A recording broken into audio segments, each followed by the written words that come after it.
Whatever you want. All right. My name's Ed Langton. I'm here as a concerned citizen with MississippiHorizon.org, the organization that's leading this effort to educate the citizens about a ballot initiative. This is a constitutional amendment, an amendment to the Constitution of the state. The Constitution of the state is primarily designed to direct legislative, executive, judicial, and the Bill of Rights. But now we have an initiative, 65, that is fraught with error because it now puts a product into the Constitution. There's never been a product in the Constitution. To call it medical marijuana, medical ice cream, whatever you want to put the word medical before, it doesn't necessarily make it medical unless it is truly a medical product. So we're here today to talk about this initiative 65. And I want to tell you, it's marijuana, it's about marijuana, and some of my friends are for it, and some of my friends are against it. And I want to tell you, I'm for my friends. And the reason I'm for my friends, no matter which side you're on, when you read, and you must read the amendment, if you listen to sound bites and snippets of information, you're going to be the most uninformed voter that could go to the polls in November. The Red Line Initiative explains the complications and the consequences that will result if we pass this in Mississippi, and I will explain some of that to you in a minute. Now, this initiative was put together by very wealthy millionaires forming a cartel to pass this medical marijuana medical marijuana constitutional amendment. And with putting $3 million behind it, of course, they're telling you this is for compassionate care. We're all wanting compassionate care. I also serve as a director on the Mississippi Department of Health, and can tell you that the board itself has come out with an op-ed as well as a resolution in opposition to this amendment. So if you're for marijuana, you need to read this because this is not the amendment to vote for. It shouldn't be anything like this in the Constitution. But if you've got to vote for something, there's an alternative amendment, which is 65A. Or you can just vote no to any amendments being made to the Constitution, which when you really get practical and realistic, it's the right way to be, the right way to vote, to not put something like a product in the Constitution. The amendment itself calls things like, they call it taxing, actually they call it fees, but actually they want the health department to be in charge of growing it, processing it, dispensing it, and taxing it. But they say it's not a tax, it's fees. It just so happens that the fee is equivalent to the tax rate. So you figure it out whether it's a fee or a tax, it's 7% equivalent to the tax rate. None of that money will be rebated back to cities and counties or anything. It all stays in the health department. The health department is taking over for the agriculture department, pharmaceutical, for the banking business is going to have a problem because it's an all-cash business, and I'll explain that in just a second. The dispensaries will be, they call them treatment centers. They're not treating anything, they're selling you marijuana products. The products that are called for in the amendment can be smoking, vaping, gummy bears, brownies, or cookies. So children can get their hands on the marijuana. Matter of fact, there is a provision in there to where they say the parent can give their consent to a doctor to certify their child to be able to get marijuana. Now, I know many of you say, it won't be my child, but as you well know, there are many citizens out there that may just say, please certify my child to get marijuana. There's all kinds of studies about how cognitive reasoning and ability of the mind is severely affected till age 23. The mind is developing. So once again, another big problem. There is no defined the definition they use for marijuana is the very code section that says it's a Schedule I illegal drug. So that tells you right away. The other thing is your Second Amendment rights are being infringed upon with this, because if you get a medical marijuana card and you go to apply for a gun permit, a license, you are refused because it's against the federal law. And we'll be posting those Department of Justice letters that give you the specific information. What I'm telling you here is factual. We'll back it up with facts. This is not spinning some story. You have to read the amendment and the red line that explains it in detail. The doctors who will be doing this are not giving you a prescription, because there is no prescription for this.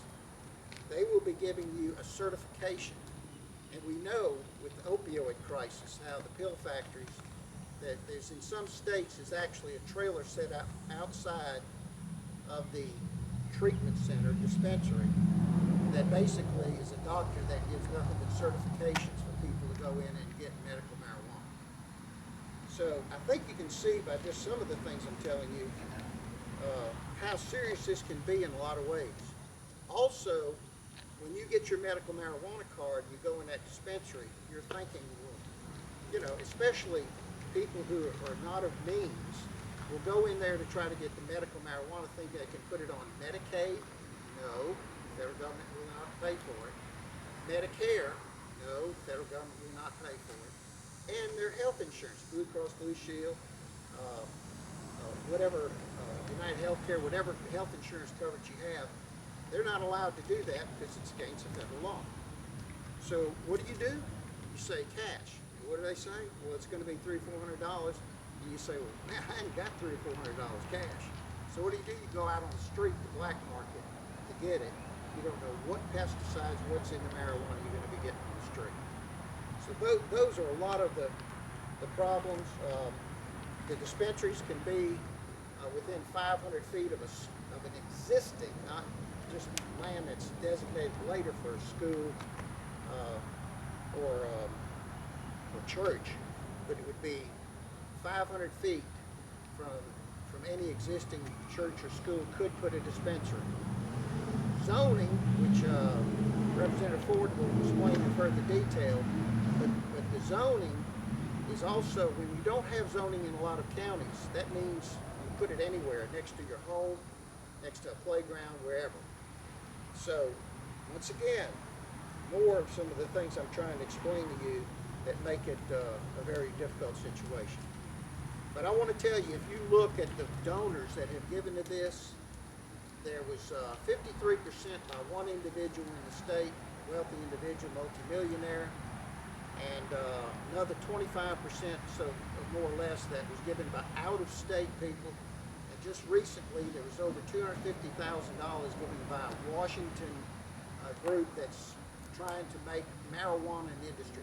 This is an industry that they're trying to put in Mississippi, and it's for big money people worth millions of dollars to make more millions of dollars off of the citizens of Mississippi. So if I haven't missed anything, I think I'll stop that point and let Representative Ford come forward and explain something. Sure.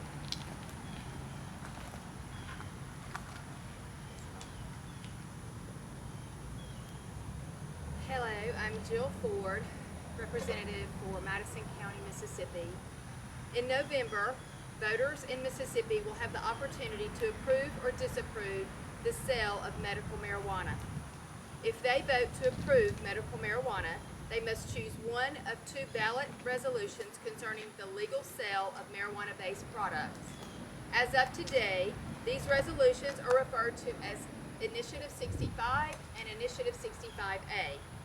I will vote nay for the sale of medical marijuana in the state of Mississippi. However, for those of you planning to vote yea, I strongly encourage you to choose Initiative 65A. And here are just a few reasons why. Initiative 65, not to be mistaken with 65A, is a broadly written document that does not contain sufficient language to establish a legitimate medical marijuana program. Initiative 65 is silent on the number of medical marijuana treatment centers. The term medical marijuana treatment centers is actually misleading, as they include growers, harvesters, processors, and sellers of marijuana.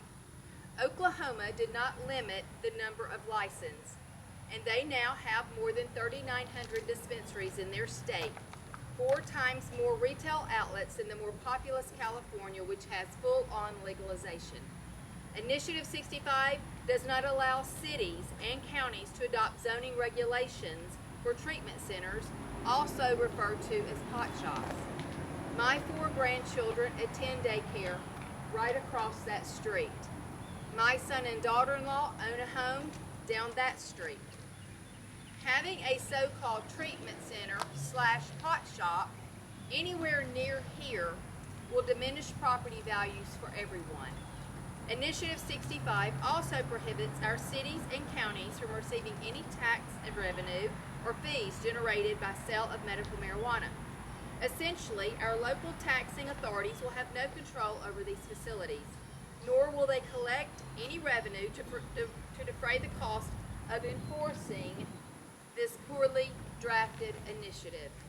During the recent legislative session, I am proud to say the Mississippi House of Representatives offered alternative language referred to as Initiative 65A.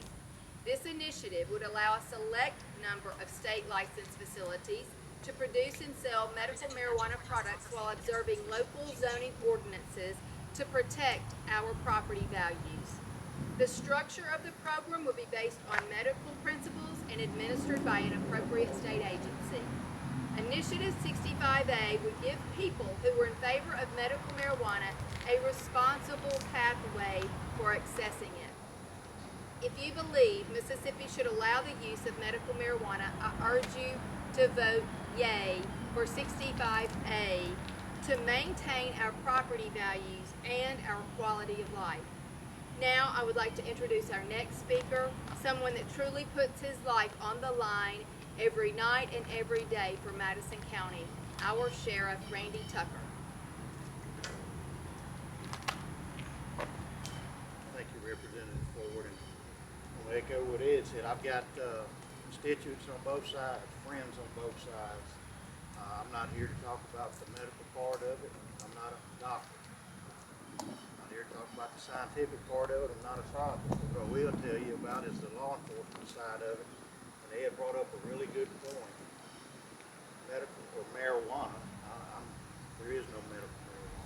Marijuana is a Schedule I narcotic under the laws of the state of Mississippi. 4129, 139. The reason it is a Schedule I narcotic is because the probability and propensity is there to be highly abused.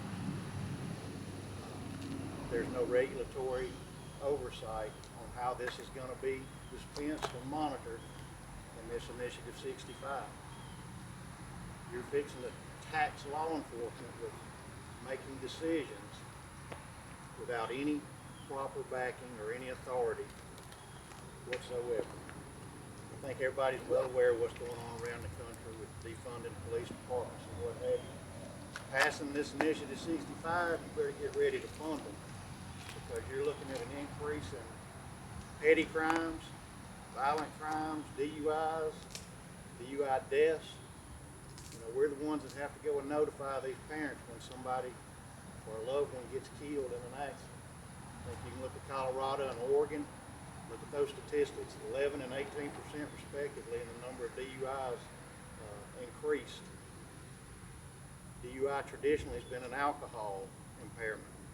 Now you're moving into a narcotic impairment. You have to retrain these guys to become experts in the field of narcotics detection, symptom detection, to enforce the DUI laws.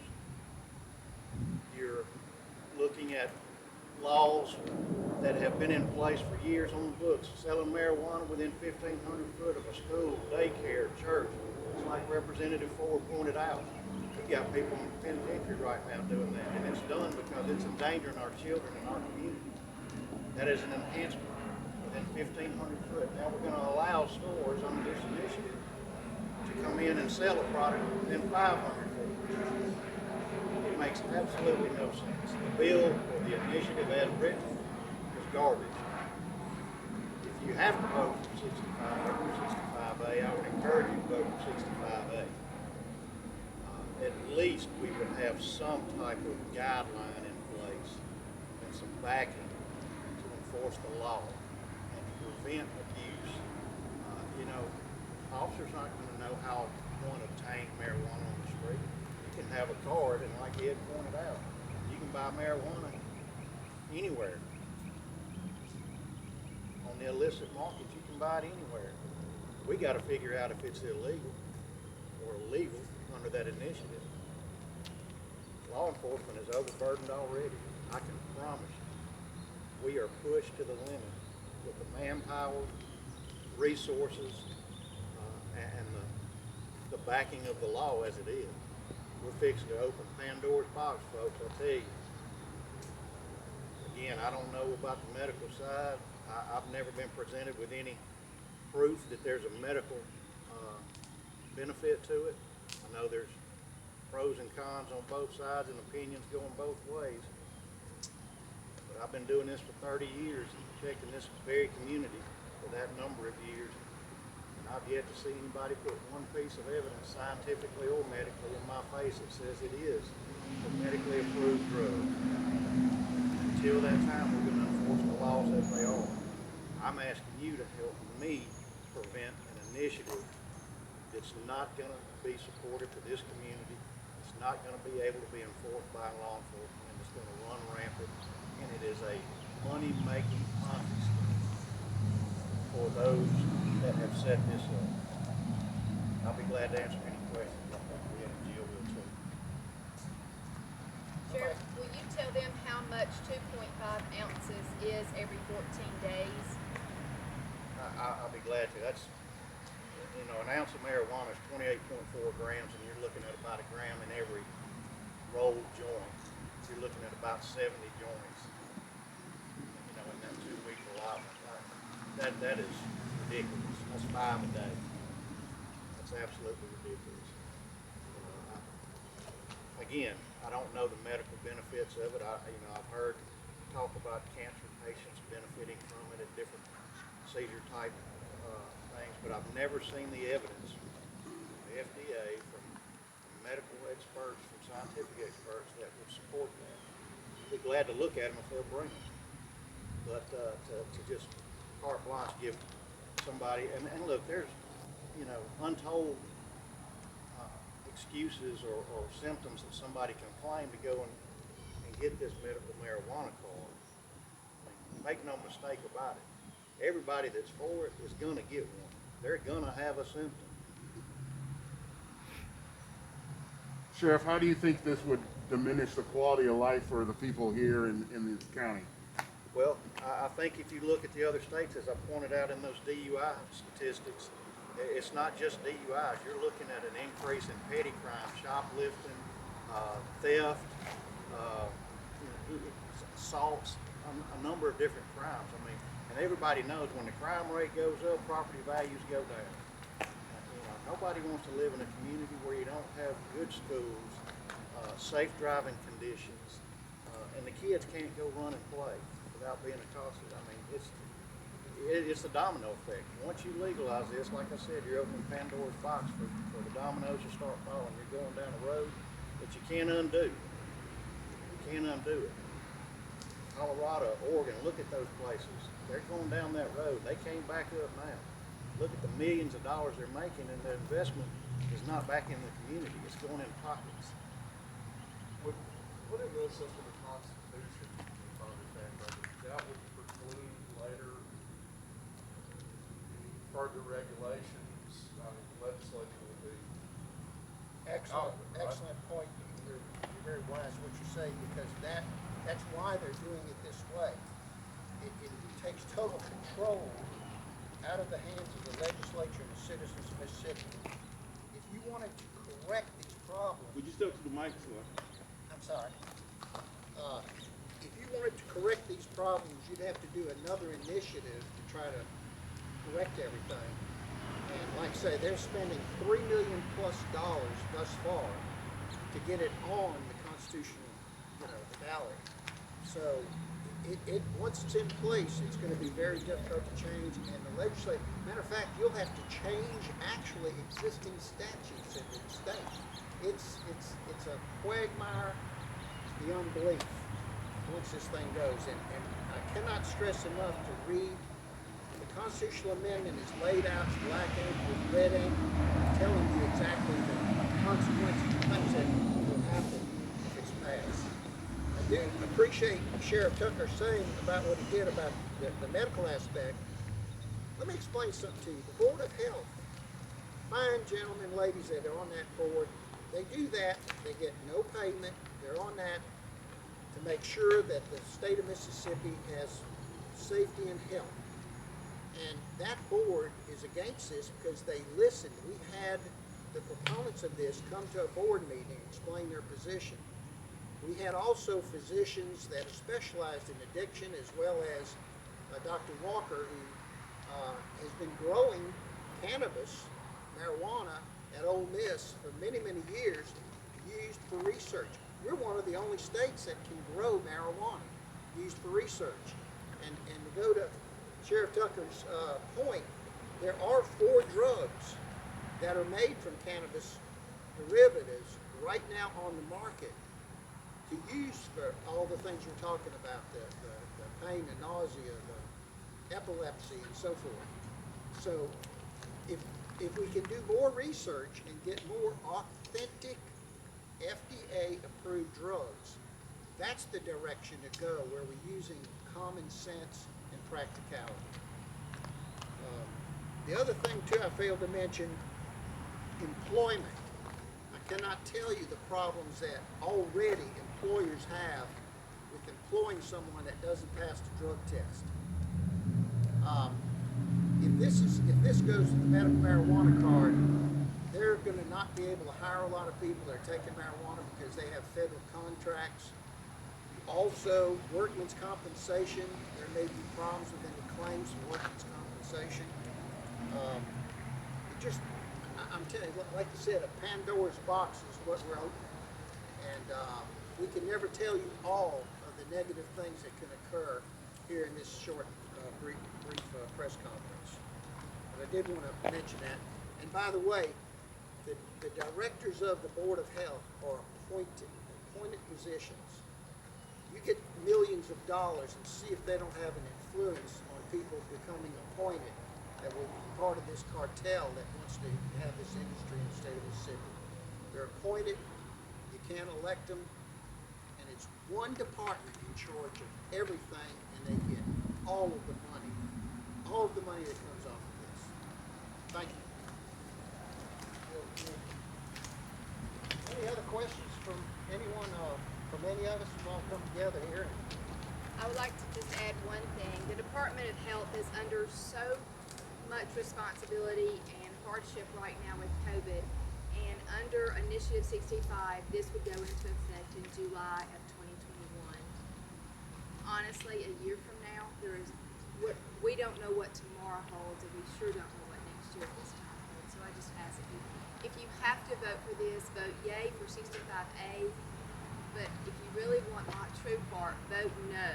Just vote nay and let us have an opportunity and a chance to research this. This is an illegal drug. It's not FDA approved. And I am with Sheriff Tucker on this. The risk totally outweigh the potential benefits at this point. So, thank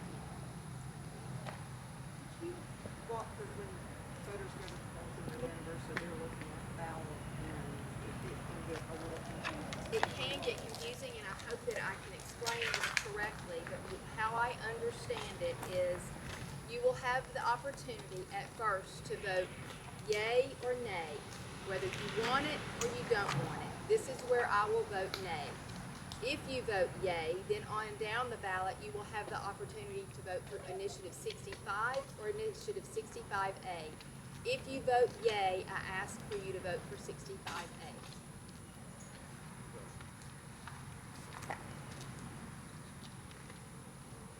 The easiest thing's to vote no, you don't have to worry about the bottom section. and you help protect our communities and our property values. It just doesn't, you don't do this type of thing in the Constitution of the state. It's not made for this purpose. That's the main thing. My friends that are for marijuana, they read that constitutional amendment and say, no, this is crazy, I'm voting against it. So, as I said at the beginning, my friends are for it, friends are against it, but when they both read it, they're both against it. So, yeah. We thank you so very Thank much for you. getting this message out to the